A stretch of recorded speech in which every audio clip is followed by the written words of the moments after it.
Hey everybody, Andy Kvernen here with another Cornerstone Connection Daily Devotional. Have you ever gotten an email from somebody, maybe a text, and said, hey, I need to meet with you ASAP, but they don't tell you what it's for, they don't tell you why?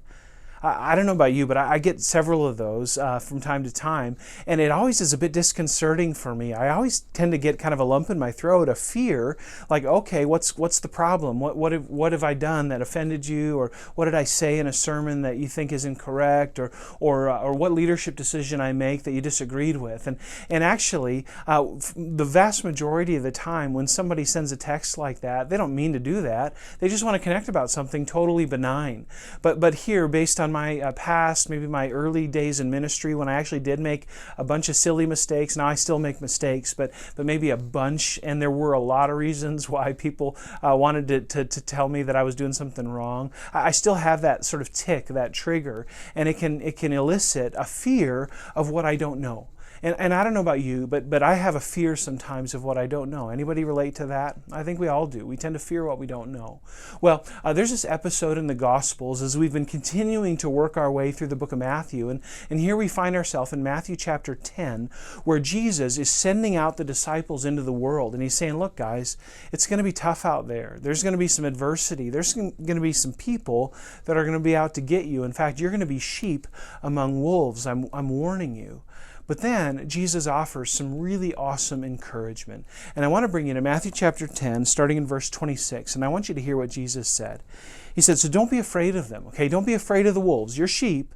They're wolves. Be as wise as serpent, as innocent as doves, he said earlier. Don't be afraid of them, for there's nothing concealed that will not be disclosed, or hidden that will not be made known. Yeah, you might not know what's up right now. But guess what? Everything that's a secret is going to be told. It's going to be made known. So don't be afraid of it. In fact, listen to this. He says, what I tell you in the dark, speak in the daylight. Be the kind of people that bring secrets to light. What is whispered in your ear, proclaim from the roofs. Do not be afraid. Listen to this. Don't be afraid of those who kill the body, but cannot kill the soul. Don't be afraid of even the worst people in this world. Don't be afraid of those who kill the body but cannot kill the soul. Rather, be afraid of the one who can destroy both body and soul in hell. Be afraid of Beelzebul, he's just referenced earlier in the chapter. Be afraid of Satan. When you reject Jesus, when you reject the gift of salvation, you become subject. In fact, you remain subject to Satan, to sin. And Satan is the one that casts you into hell, brings judgment that'll be everlasting for you. Be afraid of him, not those that can kill the body in this life. And then he says this. He says, are not 2 sparrows sold for a penny? Yet not one of them will fall to the ground outside your Father's care. And even the very hairs of your head are all numbered. Now, I always love that one, especially as I get older, because there's not that many hairs on my head to number. But even with the few hairs on my head, the point is, look, don't you know that God notices even when a sparrow falls? I mean, that doesn't happen without the God of the universe's permission. He knows the numbers of hair on your head. So don't be afraid, he says, verse 31. You're worth more than many sparrows. And friend, that's true. It's easy to be afraid of what we don't know. And some of you are dealing with health issues. Maybe you've got a surgery coming up, and you just don't know what's going to happen. And it's fear-inducing, and I get that. Maybe you've got a relationship that's struggling, and you're just not quite sure, how's this going to resolve? How are we going to get through this? Are we going to get through this?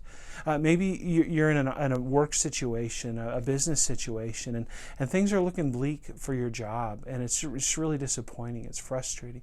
You're not sure what's going to happen, and that's scary. Remember, the God of the universe is with you. And what Jesus is saying here is, look, it's way more important to be right with the God of the universe, the God who heals, the God who brings you into eternal bliss and keeps you protected from the evil one, than it is to have everything go perfectly in this world. And so maybe stop worrying so much about what's temporal, what's right in front of you. And I get it, that's hard to do. But remember, God, the God who knows when a sparrow falls, He knows you. He knows your situation, and you can trust Him, and He promises to be with you in it.